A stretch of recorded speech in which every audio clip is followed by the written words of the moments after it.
ভতুৱা শাকৰ লগত মাছৰ ৰেচিপি। প্ৰথমে মই ভতুৱা শাকখিনি ভালদৰে ধুই দুটা বিলাহীৰ লগত কাটি লৈছোঁ।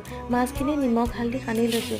কেৰাহীত তেল গৰম কৰি মাছখিনি এপিচ এপিচকৈ ভাজিছোঁ। মাছখিনি ভালকৈ ভাজা হোৱাৰ পিছত মাছ ভজা তেলখিনিতে অলপ পাঁচফোৰণ দিছোঁ আৰু এটা পিঁয়াজ কাটি দিছোঁ। তাতে এটা জলকীয়া ফালি দিছোঁ। ভতুৱা আৰু বিলাহীখিনি তাতে মই দি দিছোঁ। পৰিমাণ অনুযায়ী নিমখ আৰু হালধি দিছোঁ। এতিয়া এইখিনি সিজিবৰ কাৰণে ঢাকোন মাৰি দিছোঁ। অলপ সিজাৰ পিছত তাতে মই গৰম পানী ঢালি দিছোঁ। গৰম পানী ঢলাৰ পিছত উতলিবৰ কাৰণে আকৌ ঢাকোন মাৰি দিছোঁ। যেতিয়া মাছৰ জোলখন উতলি আহিছে, এতিয়া মাছখিনি এপিচ এপিচকৈ দি দিছোঁ। চাওকচোন কালাৰটো ইমান ধুনীয়া হৈছে।